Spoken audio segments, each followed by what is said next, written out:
انہیں کسی کام کے لیے بلایا اور نبی کریم صلی اللہ علیہ وسلم نے انہیں آواز دی۔ وہ اس وقت نماز پڑھ رہے تھے جب نبی کریم علیہ السلام نے انہیں بلایا اور آواز دی۔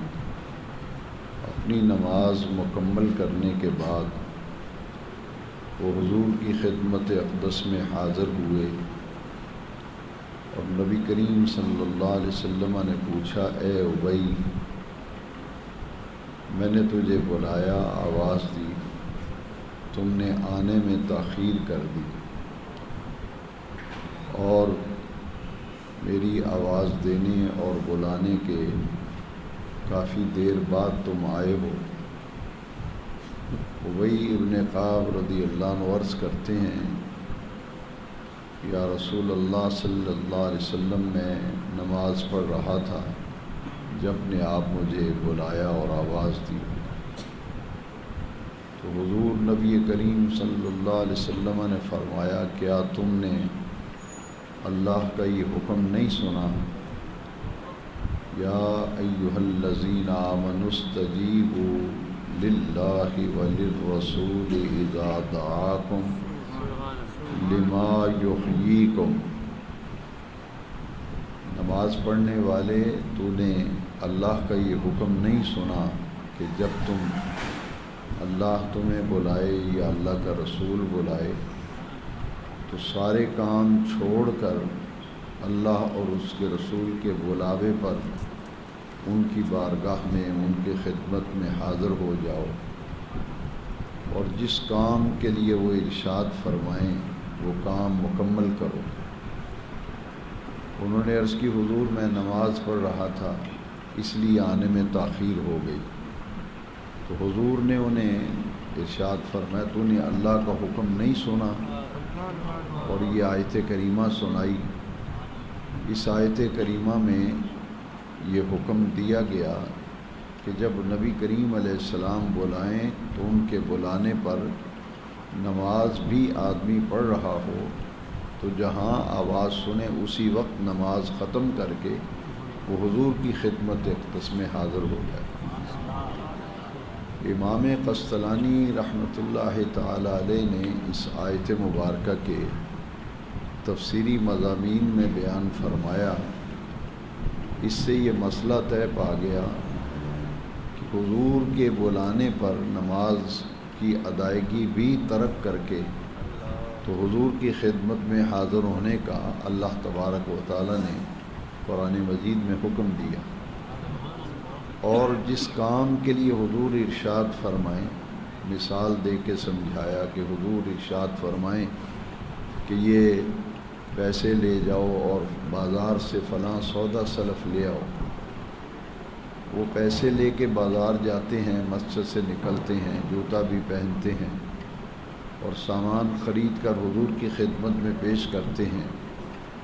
شریعت مطہرہ میں یہ مسئلہ ہے کہ حضور کے ارشاد کی تعمیل کرنے کے بعد جب فارغ ہو جائے جو حضور کام ارشاد فرمائیں تو پھر نماز نئے سرے سے پڑھنے کی ضرورت نہیں۔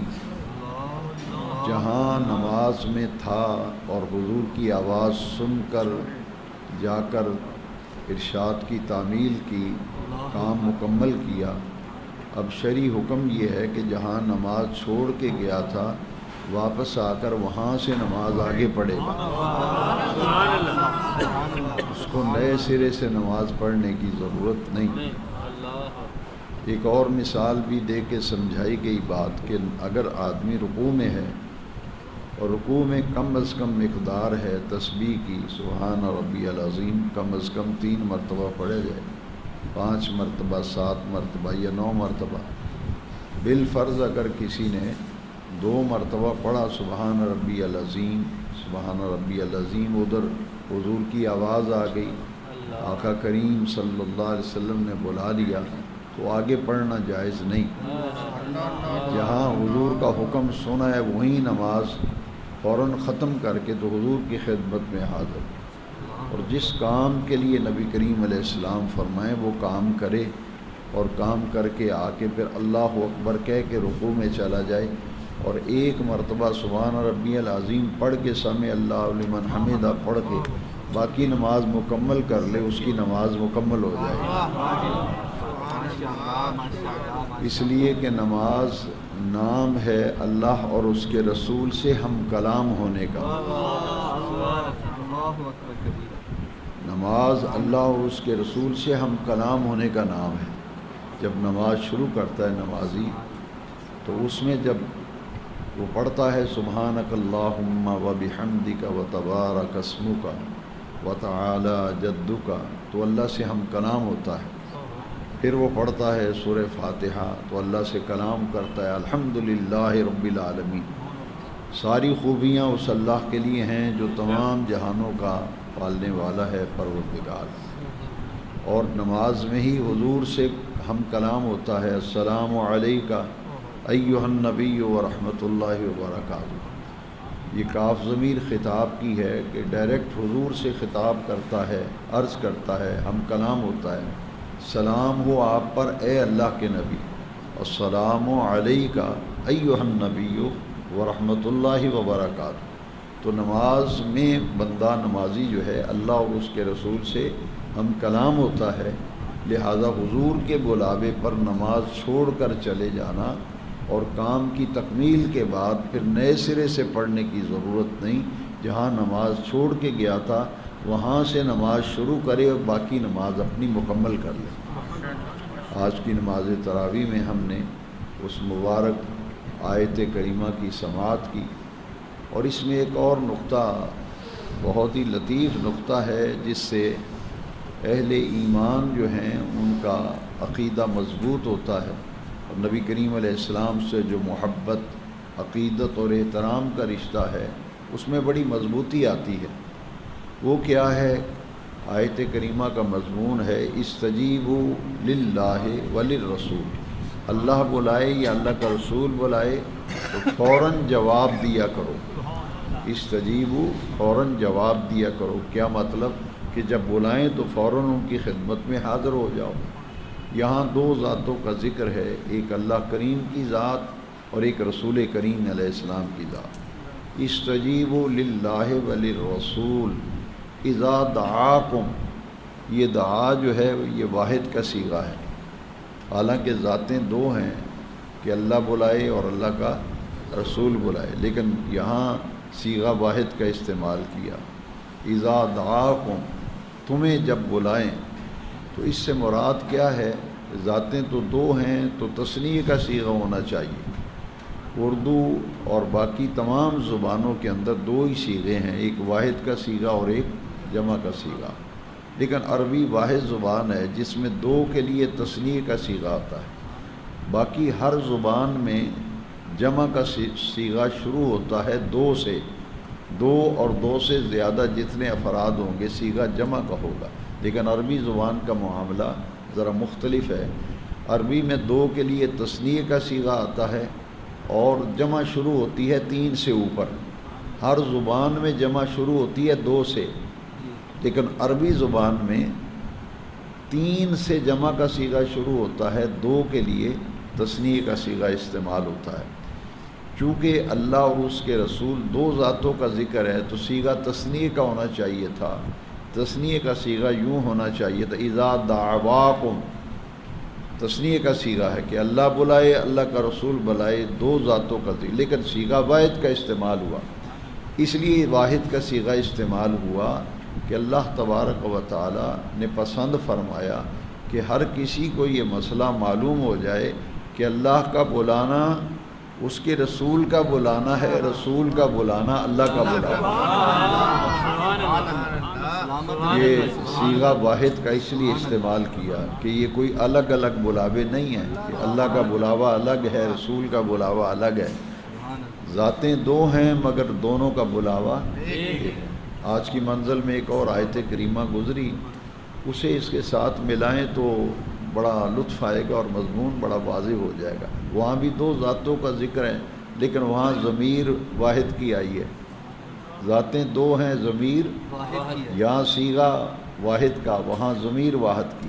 آج کی تراویح میں آیت کریمہ پڑھی گئی، اللہ و رسولہ احق ان یردوہ، اللہ اور اس کے رسول کا سب سے زیادہ حق یہ ہے کہ اسے راضی کیا جائے۔ یردوہ، یہ ہو ضمیر واحد کی ہے، گرامر پڑھی ہو نا، ہو ضمیر واحد کی ہے، یہاں تو تثنیہ کی ضمیر چاہیے تھی، دو ذاتوں کا ذکر ہے، اللہ کا ذکر ہے، اللہ کے رسول کا۔ این یردوہ ما ہونا چاہیے تھا کہ اللہ اور اس کے رسول کا سب سے زیادہ حق یہ ہے کہ ان دونوں کو راضی کیا جائے، لیکن ضمیر کس کی ہے؟ واحد کی۔ اللہ و رسولہ احق ان یردوہ، یہ گرامر پڑھی ہو پھر پتہ چلتا ہے، ورنہ پگڑی باندھنے سے بندہ عالم نہیں بنتا، تو نہ ہی گلے میں دو چار رومال لٹکانے سے بندہ عالم بنتا، لوگوں کو معیار کا ہی نہیں پتہ رہا۔ اللہ و رسولہ احق ان یردوہ، یہاں بڑی قابل غور بات ہے۔ احق اس میں تفضیل کا صیغہ ہے، اس میں تفضیل کا صیغہ ہے، یعنی سب سے زیادہ حق، بندے پر جتنے بھی حق ہیں ان میں سے سب سے بڑا حق جو ہے اور سب سے زیادہ حق وہ اللہ کا حق ہے اور اللہ کے رسول کا حق ہے۔ یہ ہے اس میں تفصیل کا صیغہ، ان سے زیادہ کسی کا حق نہیں کسی پر۔ ماں باپ کا حق حقوق العباد میں سے سب سے زیادہ ہے، لیکن وہ حقوق العباد میں سب سے زیادہ حق ماں باپ کا ہے نا، لیکن جب حقوق اللہ اور حقوق العباد کی مشترکہ بات ہوگی تو پھر سب سے زیادہ حق بندے پر اللہ کا ہے اور اللہ کے رسول کا۔ اور سب سے زیادہ حق کیا ہے وہ بیان فرمایا، سب سے زیادہ اللہ اور اس کے رسول کا بندے پر یہ ہے این یردوہ، کہ اسے راضی کیا جائے۔ صیغہ یہاں تثنیہ کا ہونا چاہیے تھا، یردوہ ما، دونوں کو راضی کیا جائے۔ یہاں بھی لطیف نقطہ، ضمیر واحد کی اس لیے آئی ہے کہ جس نے رسول کریم کو راضی کر لیا اس نے اللہ کو راضی کر لیا۔ یہ لوگ سمجھتے ہیں کہ انہوں نے توحید کی آڑ لے کر معاذ اللہ عظمت رسالت پہ لوگ اجتماعی کرتے ہیں۔ ہے جی، دیکھیے کتنی پیاری یہ دونوں آیتیں آج کی تراویح میں گزری ہیں۔ اللہ و رسولہ احق ان یردوہ، ضمیر واحد کی ہے تاکہ ہر کسی کو پتہ چل جائے، علم ہو جائے کہ جس نے رسول کریم کو راضی کیا اس نے در حقیقت اللہ کو راضی کیا۔ اس پر مزید گفتگو کرنے کے لیے چونکہ وقت تراویح کے درس میں مختصر ہوتا ہے، ایک دو مقامات پر ہی گفتگو ہو سکتی ہے، سوا پارہ ہوتا ہے، سب پہ گفتگو کے لیے تو فجر ہو جائے، اسی لیے ہم نے یہ ایک نصاب بنایا ہے کہ ہر درس میں دو چار باتیں منزل کے حوالے سے۔ اب ایک آیت اور قرآن مجید کی میں لے رہا ہوں تاکہ یہ دونوں آیتوں کو اس آیت کی روشنی میں ہم سمجھیں۔ اسے یہ اصطلاحی باتیں ہیں، اس کا نام ہے تفسیر قرآن بالقرآن، کہ قرآن کی تفسیر قرآن کی آیت کی روشنی میں سمجھنا۔ اب ان دو آیتوں کو جو آج ہم نے تراویح میں جنہیں سماعت کرنے کا شرف حاصل کی، اسے دو آیتوں میں مزید روشنی میں سمجھتے ہیں۔ دیکھیے ایک آیت میں فرمایا اطیع اللہ و اطیع الرسول۔ اطیع اللہ کا معنی ہے حکم مانو اللہ کا، عام ترجمہ کرنے والوں نے ترجمہ کیا ہے اطاعت کرو اللہ کی، و اطیع الرسول، اور اطاعت کرو رسول کی۔ امام احمد رضا علیہ رحمہ نے وہ ترجمہ کیا ہے جو ان پڑھ سے ان پڑھ آدمی سمجھ سکتا ہے۔ ہمارے امام ترجمہ کرتے ہیں اطیع اللہ، اور کتنا پیارا اور سادہ ترجمہ، ان پڑھ آدمی بھی سمجھتا ہے۔ ترجمہ کیا ہے کہ حکم مانو اللہ کا اور حکم مانو اللہ کے رسول کا۔ اچھا، اطاعت کہتے ہیں حکم ماننا۔ قرآن مجید میں دو لفظ آئے ہیں، ایک اتباع رسول، قل ان کنتم تو یہ بھی منزل گزر چکی ہے، قل ان کنتم تحبون اللہ فاتبعونی، اگر تم اللہ سے محبت کا دعویٰ رکھتے ہو تو اے محبوب ان سے کہہ دیجئے کہ میری اتباع کرو۔ دو چیزوں کا حکم قرآن دیتا ہے، ایک نبی پاک کی اطاعت کی اور ایک نبی پاک کی اتباع کی۔ اطاعت کہتے ہیں حکم ماننا، اور اتباع کہتے ہیں عمل دیکھ کر ان کے نقش قدم پہ چلنا۔ اتباع کہتے ہیں نقش قدم پر چلنا، اتباع عمل کی ہوتی ہے اور اطاعت حکم کی ہوتی ہے۔ یعنی میرے نبی کریم علیہ السلام کو اللہ نے یہ مقام عطا فرمایا کہ میرے محبوب رسول جو فرما دیں وہ بھی کرو، اور میرے محبوب جو عمل کریں اس اتباع کرو، ان کی سنت پر عمل کرو، ان کی پیروی کرو۔ اللہ سے محبت کا دعویٰ ہے تو محبوب انہیں کہہ دیجئے فاتبعونی، پھر میری اتباع کرو، میرے طریقے پر چلو۔ اور جو میرے طریقے پہ چلا اس نے اپنے دعوے کو سچا ثابت کر دیا کہ واقعی وہ اللہ سے محبت کرتا ہے۔ دو چیزوں کا حکم ہے، میں اس کو بڑے تسلی سے سمجھاؤں گا کہ اللہ کا حکم مانو اور اللہ کے دو ذاتوں کا ذکر ہے نا، لیکن دوسری آیت وضاحت کر رہی ہے من یطع الرسول فقد اطاع اللہ، یہاں بھی اطاعت کا لفظ ہے، جس نے حکم مانا رسول کا۔ من یطع الرسول کا معنی ہے جس نے حکم مانا رسول کا، فقد اطاع اللہ، اس نے حکم مانا اللہ کا۔ یہاں حضور بلائیں تو اللہ فرماتے ہیں میرے محبوب کا بلانا میرا بلانا ہے، میرے محبوب کو راضی کرنا مجھے راضی کرنا ہے، اور میرے محبوب کی حکم کو ماننا میرا حکم ماننا، یہ ہے۔ پھر آج کی منزل میں ایک آیت کریمہ گزری، اس پر گفتگو بہت ضروری ہے۔ قل ان کان آباؤکم وابن، دیکھیے ذرا کہ ایک زمانہ تھا معاذ اللہ لوگ حضور کی محبت کی بات کی جاتی تھی تو اس پہ بڑی غلط گفتگو کرتے تھے۔ جب عشق رسول کی بات ہوتی نا، محبت رسول کی، تو کہتے تھے عشق جو ہے یہ بڑا برا لفظ ہے تو تم یہ حضور کے لیے استعمال کرتے ہو۔ میں نے کہا یہ بندے کی گندی سوچ ہو تو گندے لفظ استعمال سوچتے ہو کرتے۔ یہ تو قرآن میں تو محبت کا لفظ حضور کے لیے قرآن میں استعمال کیا گیا، الذین آمنوا اشد حبا للہ۔ اللہ کریم فرماتے ہیں کہ ایمان والے جو ہیں وہ تو اپنے رب سے بہت زیادہ محبت کرتے ہیں۔ اشد بھی اس میں تفضیل کا صیغہ ہے کہ ساری محبتوں سے زیادہ محبت ایمان والے اپنے رب سے کرتے ہیں۔ الذین آمنوا اشد حبا للہ، سب سے شدید اور بڑی محبت ایمان والے کے دل میں اللہ کی محبت ہے۔ آج کی منزل میں گزرا کل، اے میرے محبوب آپ فرما دیجئے، ان کو کہہ دیجئے ان کان آباؤکم و ابناؤکم، رشتے اللہ تعالیٰ گنوا رہا ہے۔ یعنی دیکھیے پیارے نبی پاک سے محبت، پیارے نبی پاک صلی اللہ علیہ وسلم سے عشق اور آپ کی عقیدت و احترام کس درجے میں ہونا چاہیے کہ بے نیاز رب قرآن میں رشتے گنوا رہا۔ قل ان کان آباؤکم و ابناؤکم و اخوانکم و عشیرتکم و ازواجکم، تمہاری بیویاں، تمہارے خاندان اور تمہارا کنبہ، و عشیرتکم، اور تمہارا خاندان، کنبہ اور قبیلہ، یہ رشتے اللہ نے گنوائے۔ تمہارے باپ، تمہاری اولاد، تمہاری بیویاں اور تمہارے بیٹے، یہ پورا خاندان، عشیرتکم و اموال اقترفتموہا، اور ایسے تمہارے مال تجارت جن میں تمہیں خسارے کا خدشہ رہتا ہے، و تجارتاً تخشون کسادہا، اور وہ تجارت جس میں تم ڈرتے رہتے ہو کہ کاروبار میں کہیں خسارہ نہ ہو جائے، نقصان نہ ہو جائے، و مساکن ترضونہا، یہ دیکھیے ذرا اس میں گہری ذرا بات سوچیں، اور تمہارے رہائش کے مکان، و مساکن ترضونہا احب الیکم من اللہ ورسولہ، یہ رشتے گنوا کے تمہارے رہائش کے مکان، تمہارا کاروبار، تمہاری تجارت، تمہارا مال، تمہاری بیوی، تمہارے بیٹے، تمہارے ماں باپ، تمہارا کنبہ قبیلہ، یہ ساری چیزیں گنوا کے پھر اللہ نے فرمایا احب الیکم من اللہ ورسولہ، یہاں بھی اللہ رسول کا اکٹھا ذکر آیا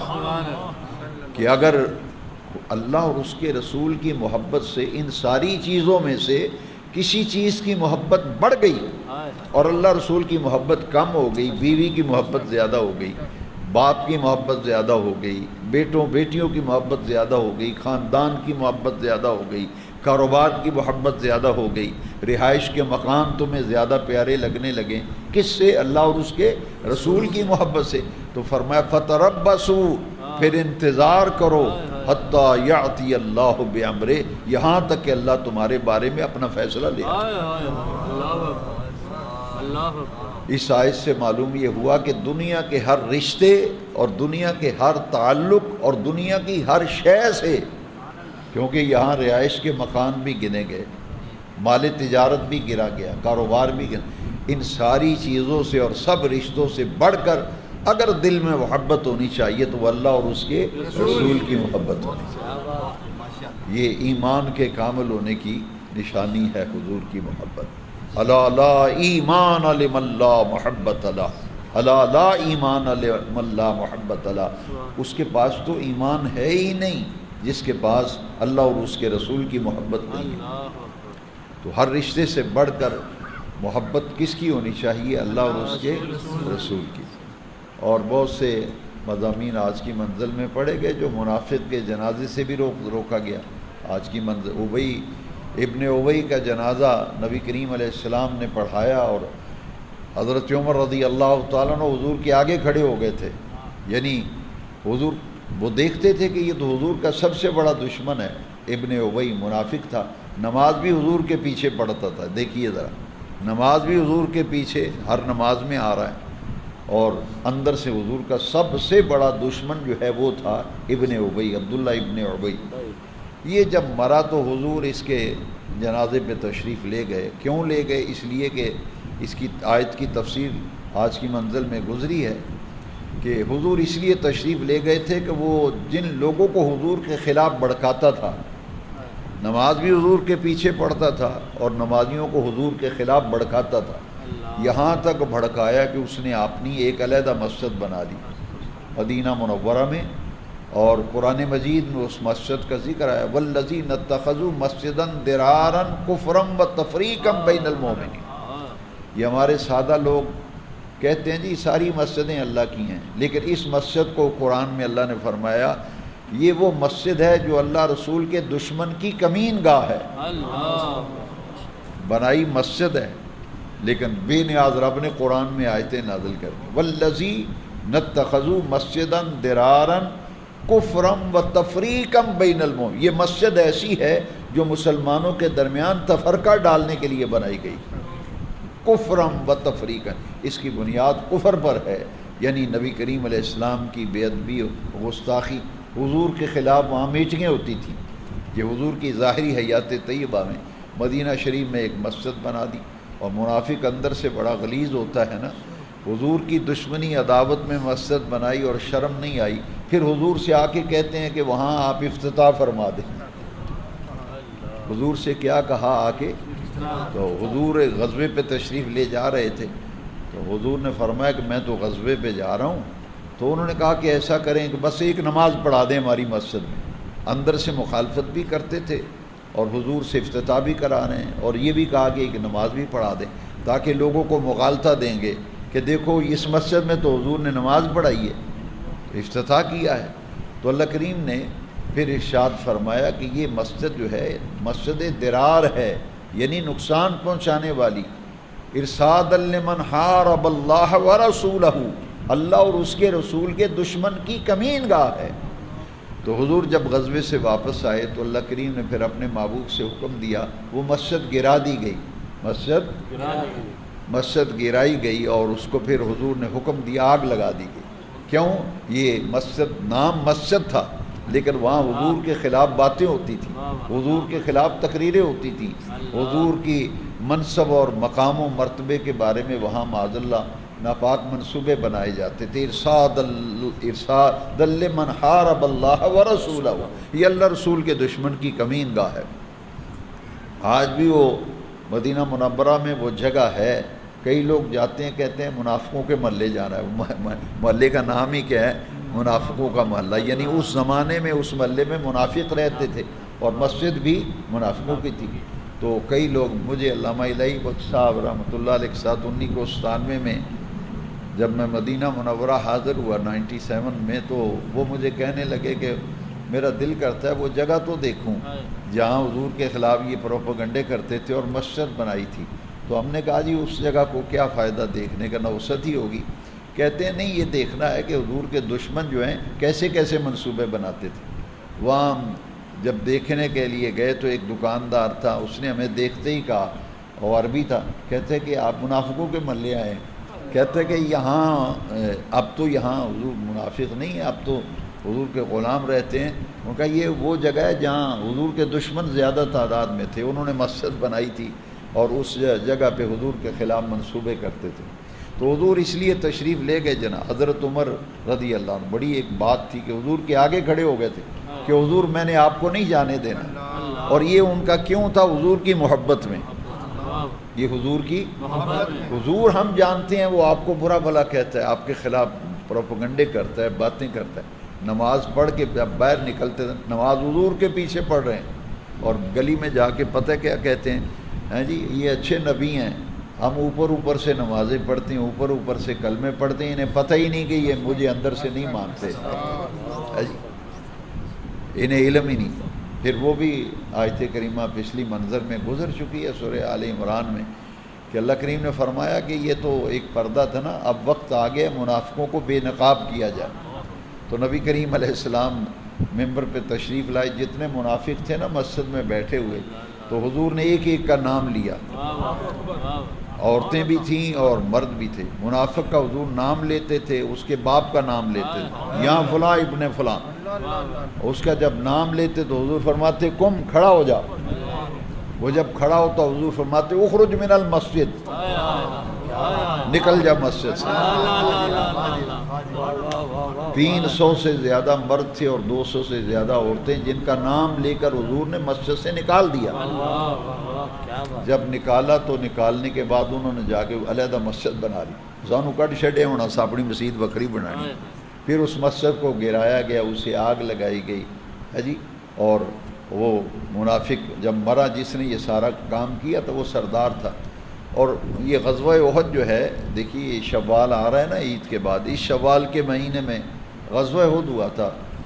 تو اس غزوہ احد میں یہ منافق ابھی درپردہ مخالفت کرتے تھے، لیکن ظاہراً پیچھے نمازیں بھی پڑھتے تھے۔ جب غزوہ احد ہوا تو جب حضور احد کی طرف تشریف لے جا رہے تھے تو یہ راستے سے واپس آ گیا تھا، حضور کا ساتھ چھوڑ دیا، اور معاذ اللہ حضور کو تنہا اکیلے چھوڑ کے اس نے کہا کہ میں واپس چلتا ہوں، اور جتنے منافق تھے ان کو ساتھ لے کر حضور کا ساتھ چھوڑ کے واپس آ گیا تھا۔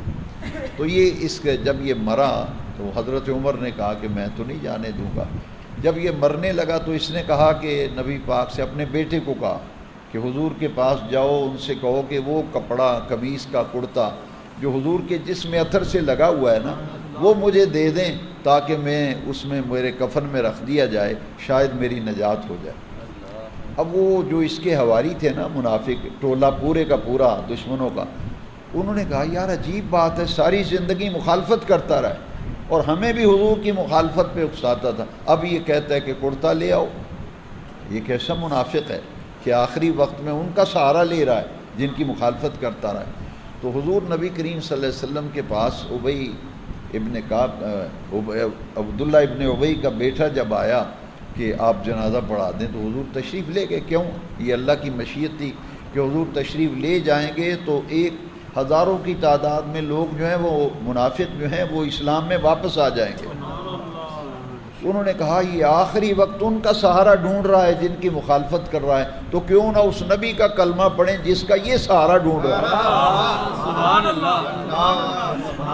حضرت عمر نے جب روکا تھا تو جب جنازہ ہو گیا، حضور واپس تشریف لے آئے، تو پھر لوگ حضرت عمر کی آنکھیں کھل گئیں کہ حضور کا جانا کسی حکمت پہ مبنی تھا۔ اور وہ پھر قرآن مجید میں حکم آ گیا کہ اے محبوب آپ نے جنازہ پڑھا ہے منافق کا، تشریف لے گئے ہیں، اس کی بخشش تو نہیں ہوگی۔ کیوں بخشش کیوں نہیں ہوگی؟ مجھے ایک آدمی نے بڑا عجیب سوال کیا، کہتا ہے میں نہیں منتا اس آیت میں کہ جنازہ حضور پڑھانتے ہو بخشے نہ جائے۔ میں نے کہا اس کا مطلب یہ ہے، پہلے مطلب سمجھو نا۔ اللہ کریم نے فرمایا محبوب تم معاف کر بھی دو، میں نے معاف نہیں کرنا۔ یہ ہے اس کا فلسفہ۔ محبوب آپ بے شک دشمن کو معاف کریں، آپ کا دشمن ہے، میں نے اسے معاف نہیں کرنا۔ اس لیے وہ ایک شعر ہے نا کہ خدا دے پکڑے چھڑائے محمد، محمد دے پکڑے چھڑا کوئی نہیں سکتا ہے جی۔ تو جس کو حضور نہیں چھڑانا تھا تو حضور نے پکڑ لیا تو اسے کون چھڑائے گا؟ یہ ہے اصل نقطہ۔ فرمایا منافق ہے، محبوب آپ اپنے دشمن کو معاف کر دیں، میں نے آپ کے دشمن کو معاف نہیں کرنا۔ یہ تھا اب اس کے بعد پھر آج وہ آیت کریمہ گزری ہے، تو منافق وہ ہوتا ہے جو نمازی بھی ہو، اسلام کا دعویٰ بھی کرے اور اسلام کا لبادہ اڑاؤ، منافق کا جنازہ پڑھنے سے روک دیا گیا۔ آیت کریمہ کے لفظ ہیں، کوئی تعویل نہیں ہے کہ میں کوئی روایت سنا رہا ہوں۔ دیکھیے آیت ہے آج کی منزل میں تراب لا تصلی علی احد منہم مات ابدا، کہ جو پڑھ دیا گیا جنازہ پڑھا دیا گیا، ٹھیک محبوب آج کے بعد قیامت تک جو منافق مر جائے اس کا جنازہ نہیں پڑھنا۔ لا تصلی علی احد منہم مات ابدا، منہم جمع کا صیغہ ہے کہ منافقوں میں سے کوئی منافق مر جائے تو اس کا جنازہ ہرگز نہیں پڑھنا۔ ولا تقم علی قبر، ایک جنازہ نہیں پڑھنا، دوسرا اس کی قبر پہ نہیں جانا۔ آیت ہے، قرآن کی آیت ہے۔ ہاں، لا تصلی علی احد منہم مات ابدا ولا تقم علی قبر، اس کی قبر پہ بھی نہیں جانا۔ اب اس طرح سے مدینہ منورہ میں اس جنازے کے بعد پھر منافق جو ہیں بے نقاب ہو گئے، ہر کسی نے پہچان لیا کہ یہ منافق ہے، یہ مومن ہے۔ سورہ بقرہ کے آغاز میں 3 گروہوں کا ذکر ہے، ایک صاحب ایمان مومن، ایک کافر اور ایک منافق۔ سورہ بقرہ کے پہلے 3 رکوع آپ پڑھ لیں، بڑی تفصیل کے ساتھ تینوں طبقات کا ذکر ہے، اور یہ بیچ میں طبقہ ہے منافقین کا۔ کافر تو کھلا کافر ہے، منافق وہ ہے جو لبادہ اسلام کا اوڑا ہے۔ وَمِنَ النَّاسِ مَن يَقُولُ آمَنَّا بِاللَّهِ وَبِالْيَوْمِ الْآخِرِ، سورہ بقرہ میں یہ منافقوں کی پہچان ہے، وہ کہتے ہیں ہم ایمان لائے اللہ پر اور آخرت کے دن پر، ہم بھی مومن ہیں، ہم بھی مسلمان ہیں۔ اللہ کے نبی فرمایا وَمَا هُمْ بِمُؤْمِنِينَ، اے محبوب یہ ہرگز مومن نہیں ہیں۔ وَمِنَ النَّاسِ مَن يَقُولُ آمَنَّا بِاللَّهِ وَبِالْيَوْمِ الْآخِرِ، ہم اللہ کو مانتے ہیں، ہم اللہ کو مانتے ہیں، آخرت کو بھی مانتے ہیں۔ اللہ نے فرمایا وَمَا هُمْ بِمُؤْمِنِينَ، یہ ہرگز مومن نہیں ہیں۔ یہ 3 طبقات ہیں۔ اللہ تبارک و تعالیٰ کا شکر ہے کہ اللہ تعالیٰ نے ہمیں اپنے محبوب کریم علیہ السلام کی سچی سچی محبت عطا کی ہے، اور یہی وہ عقیدہ ہے جو جنتیوں کا عقیدہ ہے، یہی ہے جو اہل نجات کا عقیدہ ہے۔ کفر و نفاق سے اللہ ہمیں محفوظ رکھے۔ کافر کی بڑی سزا ہے، لیکن منافق کی سزا اس سے بھی بدتر ہے۔ یہ بھی تراویح گزر چکی آیت، ان المنافقین فی الدرک الاسفل من النار، یہ منافق جہنم کے سب سے نچلے طبقے میں سزا بھگتے ہیں، کیونکہ اس بظاہر اسلام کا لبادہ اوڑا ہے، اندر سے نفاق ہے۔ تو ان کی سزا جو بیان کی گئی قرآن مجید میں، جہنم کا سب سے نچلا طبقہ جو ہے وہ منافقین اس میں عذاب کے اندر ہوں گے۔ یہ بھی پچھلی تراویح میں آج گزر چکی، اور بھی بہت سے مضامین آج گزرے انشاءاللہ، باقی کل کچھ مضامین عرض کریں گے۔ اللہ تعالی ہمارا یہ قرآن مجید کا مفہوم سمجھنے کے لیے کچھ وقت بیٹھنا اللہ اپنی بارگاہ میں قبول کرے۔ الصلاۃ والسلام علیک یا